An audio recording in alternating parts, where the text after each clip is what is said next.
everyone, and welcome back to my YouTube channel. In today's video, we're going to continue the port guide series, and we're going to talk about Port Canaveral.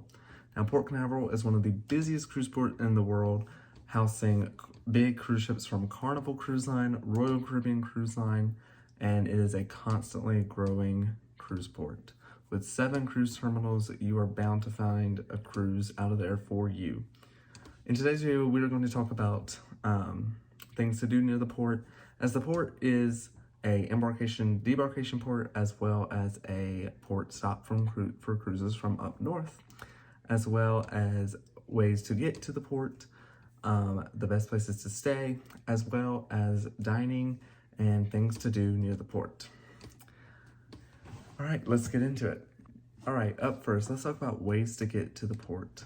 Of course, if you live not too far from the cruise port, you are able to drive to the port, and you can, a lot of hotels down there, which we will get to this when we get to the part of places you can stay, offer park and cruise packages, which is what we usually do.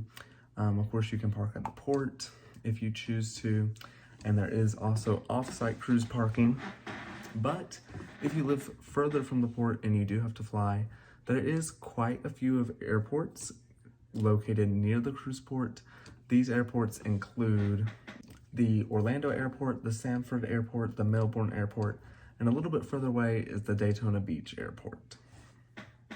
All of these airports are anywhere from 45 minutes to an hour away from the port, and they will all offer ways for you to get to the cruise port, whether you chose to take an Uber/Lyft, a cruise line provided shuttle, or just a airport shuttle that will take you to the cruise port. There is ways to get to the cruise port. Of course, I always recommend, whether you're flying or driving, to travel the day before the cruise. That way you are a little bit more secure and safe for your trip to go on and go smoothly. All right, the next segment we're going to talk about is places to stay for your pre-cruise or post-cruise stay. Of course, you can stay in Orlando by the airport or in downtown Orlando, but if you're like us, we like to go down the day before, sometimes a few days before, and be near the port and enjoy the port area and sometimes the beach area and the Florida coast. So that is the area that I'm going to focus on the most. Now, as soon as you enter the area of Cape Canaveral, there will be hotels everywhere of your choosing. There's hotels on both sides of the road, and these are going to be the closest to the cruise port.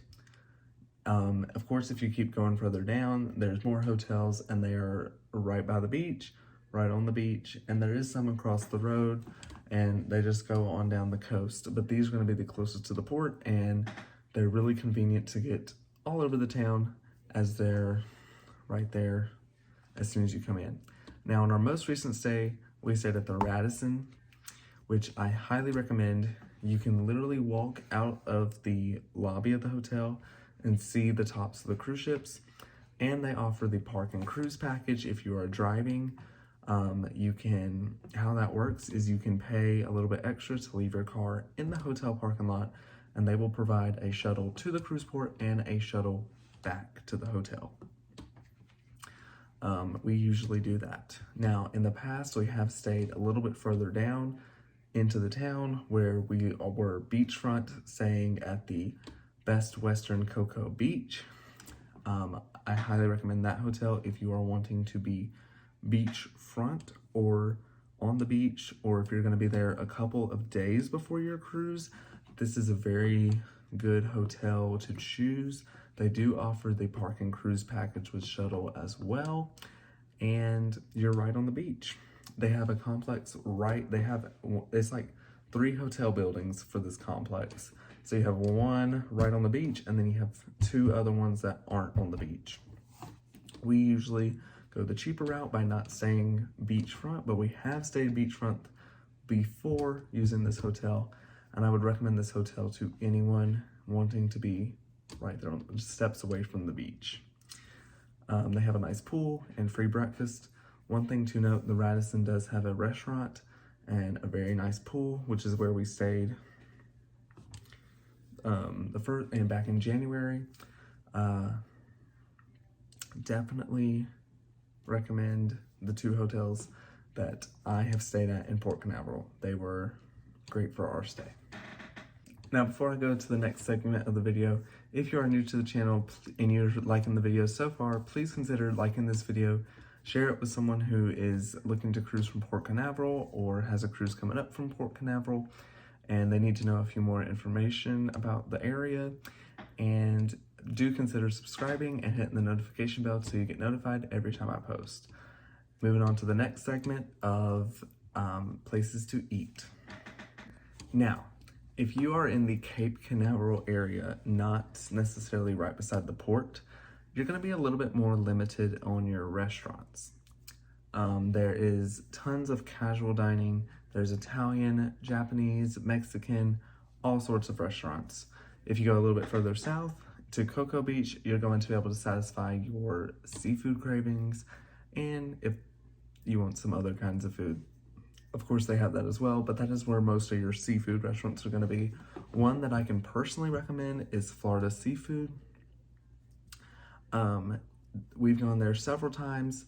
I really enjoy going there. Every bite is delicious. The vibe and atmosphere in there is great, and they have a wide variety of food on the menu, and I can always find something to choose from. But I am a kind of person that loves seafood. Now, if you're like me and you like to be near the port and you like to see the ships if they're in port, and you like the atmosphere of the port and being near the port, there you're in luck, because there's like a strip of 4 restaurants right on the waterline. These restaurants include, so you got Gator's Portside, Rusty's Seafood and Oyster Bar, Seafood Atlantic, Grill's Seafood Deck and Tiki Bar, as well as the popular Fish Lips Waterfront Bar and Grill. Now, we have at Fish Lips twice. I find the food that I've had there to be mediocre / good.